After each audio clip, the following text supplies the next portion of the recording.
LPD 1041. Signalton Assistance. Inside the Squad, presented by the Lafayette Police Department.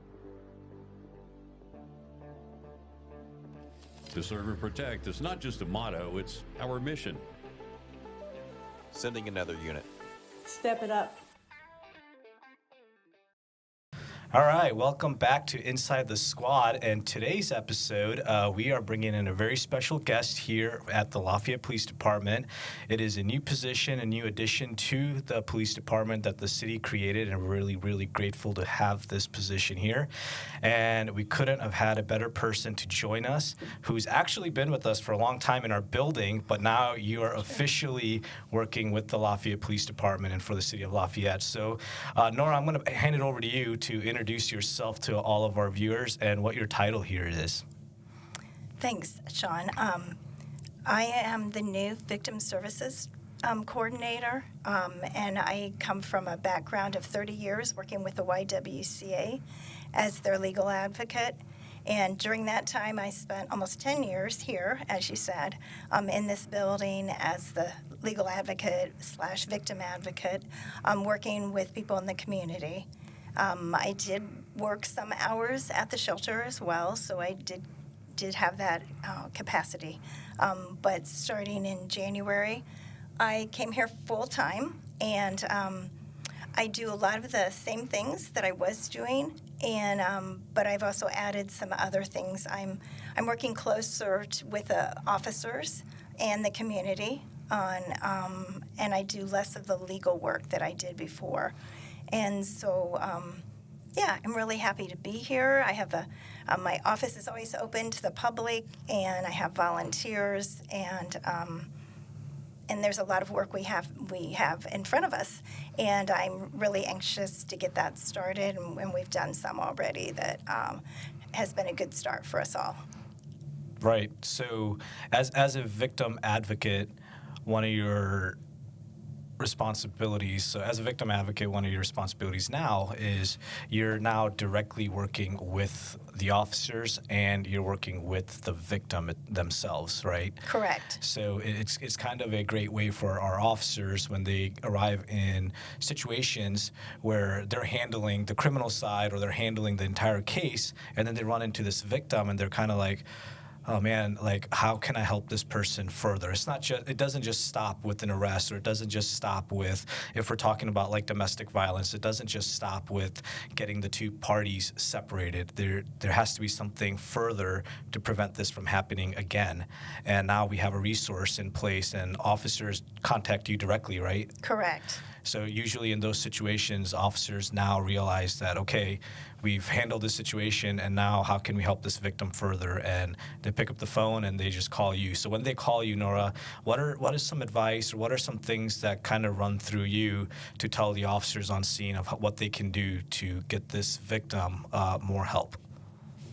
Well, there's various resources in the community that I will let them know about, or basically what I do most of the time is I just get the name of the person, or that person is there already and they put that person on the phone, and then I kind of work more with the victim on how we can help them versus through the officer. But I do follow-up with the officer, and I do let them know, this is what we ended up doing, and here are some things that you guys might be able to assist with as well. Do you think it's better for, like, in those type of situations, because the emotions are usually very high. Mm-hmm. A lot of times when we're dealing with these victims, maybe they're just not ready to start understanding and thinking about the next step, because their emotions are so high. They're already having so many different feelings. We're all police officers, but at the end of the day, we're still strangers in somebody's house. Sure. So maybe that victim may not be completely comfortable opening up and start talking about the trauma that he or she may have been experienced for many years. A lot of, and you could probably get into some statistics, but a lot of domestic violence victims experience a lot of trauma until the police actually get involved. So in that type of situation, can the victim just get basic information about you and where you're located, and then come to you maybe the next day when the emotions are a little bit lower and start working on the next steps? Yes, absolutely. Sometimes officers will just give them my card. And like I said, sometimes they'll just text me or call me from the scene. And definitely they can come down and go to records and ask, records if I'm there. If I'm not there or I'm not available, I do have folders that people can start to go through and get some information about resources, mental health help, those kind of things. And if I am available, then I'll come out to the lobby and get them and take them to my office, and we'll talk about what's going on and how we can help them. Yeah, and generally, if an officer gives a victim one of your cards, they can call and make an appointment with you also, right? Absolutely. And kind of walk us through like what your environment is like when the victim arrives here. We are a police department, so this is our public safety building. You are located in our public safety building here downtown, but the way that your environment is, it's not police, right? It's more friendly, it's more comfortable, and it's secured and private, right? Can you walk us through like what that area looks like? That's correct. I do have several rooms that we use for our office area, and there are children's toys in there. There are couches. They're really comfortable things that people need when they're in a crisis, especially. We do have some food, we have some drinks, we have, especially like on a hot day, if somebody might arrive that way. But we have, the little chairs, the things that children need while mom's working with me. But we also have doors that are secured. And so when they do get into our facility, if they feel like they might be unsafe, they're not, because no one can get on our doors. And I think that's super important. Yeah. And I think they also, already many people have said, I'm not afraid. I'm here in a police department, and I'm ready to tell you what's going on. So I think that's been super important. Very good. And it's confidential, right? Correct. Yeah, Absolutely confidential. Yeah, and you bring up children. I think that's a great thing that we've added to your work areas. A lot of times we're dealing with victims that do have children, and it's so hard when you have toddlers and you're trying to talk about resources and Yes. and paperwork and the next step, and all while the children are running around, Right. Not letting you focus on what needs to be done. So you have volunteers that work, and they can kind of look over the children in the play area Yes. while you work directly with the parents. So I think that's a phenomenal idea, and it's been pretty successful for you, right? Yes, it has. So now that we kind of understand what you do, obviously a quick synopsis of your position is you're here to help people. Victims of domestic violence, victims of any violent crime. Yes. You are now getting together with Adam and Amanda in our outreach division and Yes. helping with the homeless or the mentally ill. So overall, your entire purpose here is to help members of the community that need whatever resource, and you're going to go out and try to find them the resource they need. Correct.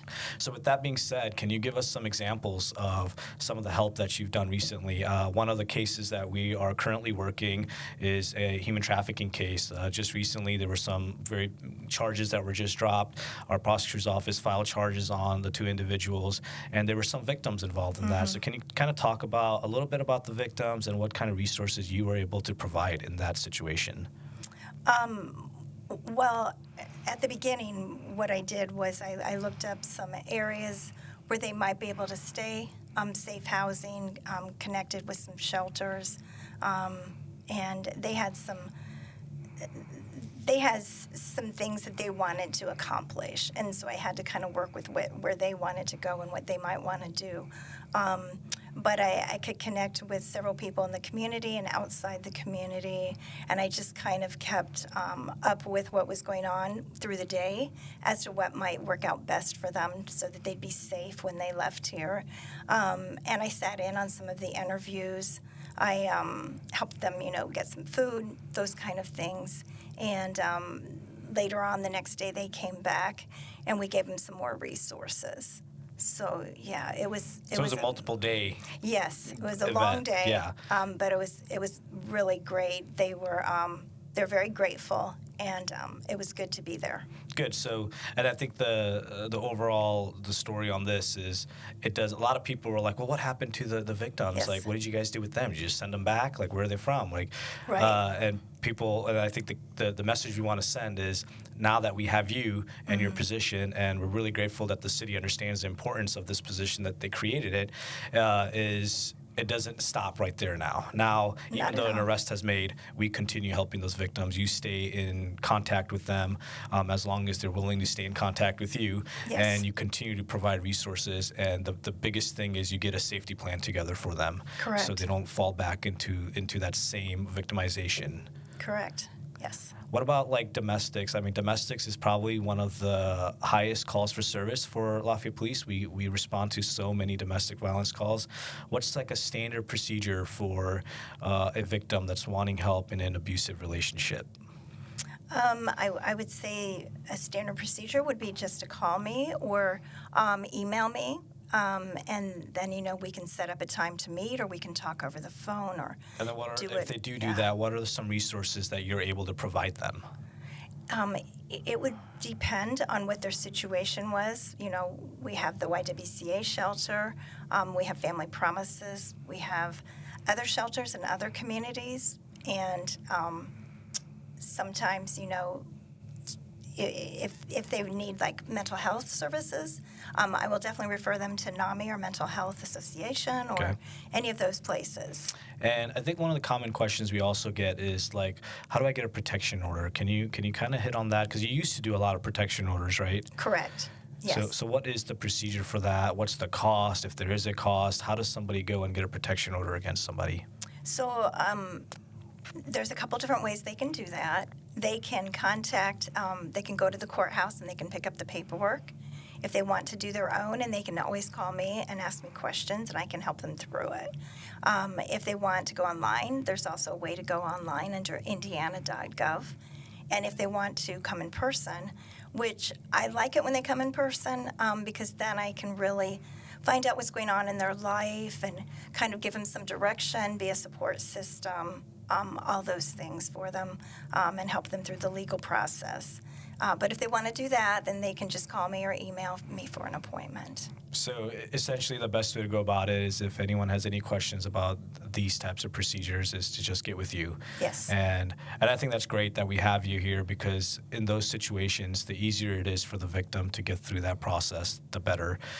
We run into so many things, especially in the government, where you have to go through so much paperwork or go wait in line somewhere, and it takes days or weeks to get through something. But you're pretty much, if they just come to you, you're able to do all the work for them, and it's pretty stress-free. Yes, I try to do that. And I also try to, be a support system where maybe they've never spoken to anybody about this before. They've never told their story. And so there's so many different things that we have to work on at times. And that's why it's good to talk to them in person. Do you have any like success stories that you can maybe share with us, like something that has stuck with you in your entire time doing this line of work? I would probably say the sexual assault cases that I've done through the hospitals. Several of them have resulted in prosecution Good. and sentencing that was far better than anything we saw 10 years ago. So I would have to say that that's probably been the area where I felt like there was a lot of justice that was done, and the client felt good about the end result. And everything, all the support that the community Right. had given them, etc. Good. Do those victims that basically they're your clients that you help get resourced, do they stay in touch with you even after the whole thing is wrapped up and done? Oftentimes. So you've left an impact on them, and they still reach out to you. Yes. And if I don't hear from them, then they're probably going to hear from me. And I'll try, once or twice, and if they don't respond back, then I'll just let it go and know that, they've moved on. That they moved on. found their Yeah. support system, and we're good. That's really good. And Yeah. that tells you that you really enjoy what you do, obviously, because you still Yes. keep in touch with a lot of your clients, and I think that means a lot, and we're really grateful to have you. Well, thank you. So, well, welcome to the Lafayette Police Department officially.